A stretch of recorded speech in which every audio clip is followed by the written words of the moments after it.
Polychords are very handy and practical ways of thinking about complex voicings. In this video I want to show you 3 of the most used polychords and how to apply them to different pop and jazz pieces. Hello, my name is Ricardo Uribe and I'm here to share with you everything I know about jazz and pop harmony and improvisation. So let's start by defining what a polychord is. Polychord is basically one chord on top of another. 2 superimposed chords could be triads. In this case, I have D over C major, and that's a polychord. And I could have also D major over C seventh. So I could have a 7th chord as the bottom chord, right? So in order to label this, you take the bottom chord and consider that to be a 1 chord, whether a triad or a 7th chord, whatever. Doesn't matter if that is its real function. You consider that as the 1 chord, and based on that chord you label the next chord, the upper chord, based on the interval. So if this is a 2nd from D to C, right, that's a 2nd, so this is a 2 chord over the 1/7 chord in this case, right? So you would write 2 in Roman numerals, a horizontal line, and 1/7 on the bottom, and that's the way you label them. So this is the first chord actually I wanted to show you about, to talk to you about, because it's a very common chord, polychord, 2nd over 1st 7th. The resulting chord is a 7th chord with the 9th, with the sharp 11th, and with the 13th. Very nice sounding chord, very full of tensions, as you can say, right? As you can see. So this chord could be used in several places. One in pop music that comes to my mind is Can't Help It from Stevie Wonder. The beginning chord of that piece is basically that polychord. It's a A-flat 7th. He plays only the root, the 7th and the 3rd, right? That's the basic 7th chord of the bottom. And he plays the 2nd degree, a major chord over the 2nd degree. And this is the polychord, resulting, as I said, in a 7th chord with the 9th, with the sharp 11th, and with the 13th. And you could change the inversion of the upper structure. Upper structure is what the name we give to the upper chord, right? Doesn't matter what inversion you use, it's gonna sound good over that bottom 7th chord in this case. So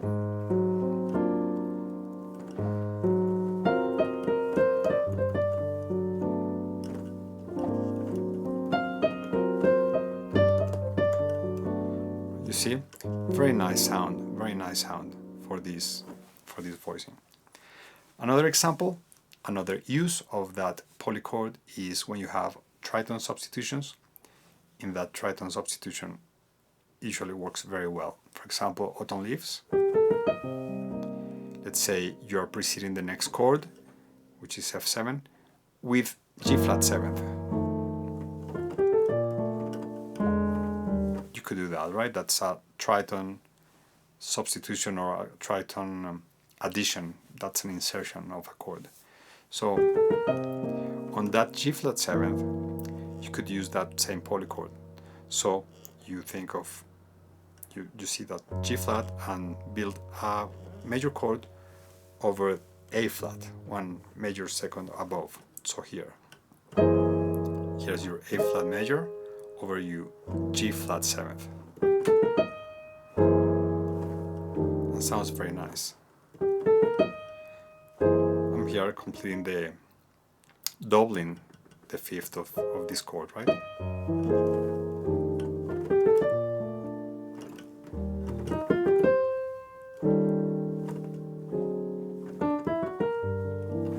And that's another very common use of this polychord.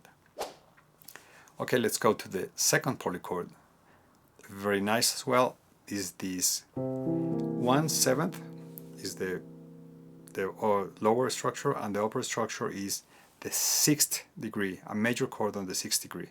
So in this case would be 6th degree, A major. This triad. Very nice chord. In context sounds even better. But just before we see the application, we have as a result a 7th chord with a flat 9 and a 13. That's good to keep in mind, because every time you have a dominant 7th chord with a flat 9, you could use this polychord, this upper structure, right? Or if you have the melody on the 13, it's going to be very effective as well. And that brings me to the example I was thinking about when I was thinking about where to use this polychord. So there is a bolero, Contigo en la Distancia.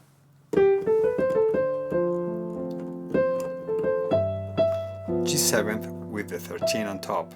You can use that polychord. So let's find out what the polychord is. G7, its 6th degree is E. So I build a major triad over E.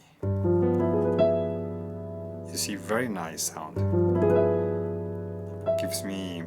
Supports the 13 here, the flat 9, and here's the doubling of the 3rd. Again.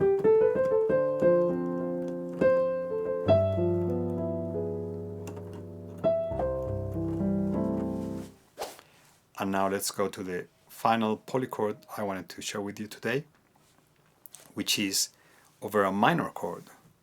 You could have just a minor triad, either open or close, and as an upper structure you can build a major chord over the flat 7 of this. That is, over B flat in this case, you build a B flat major. Very nice chord, gives me a minor 7th chord with the 9th and the 11th. And as I said, you can change the inversion of the upper structure. And it's going to sound very nice. So, one example, After the Love Has Gone by David Foster. Anytime you have the 9th or the 7th in the melody, this polychord is going to sound, it's going to work really well. The piece goes like here.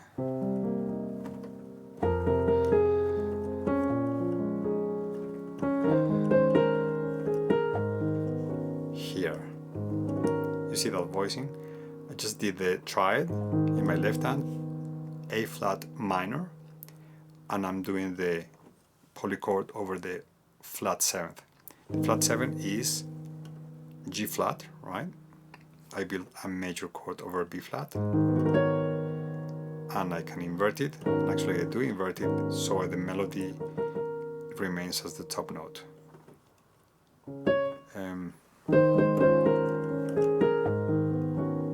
Right there.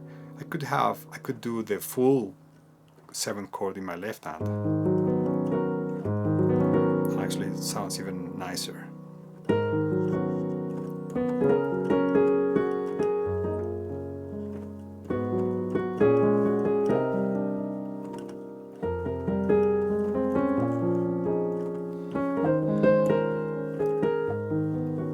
There.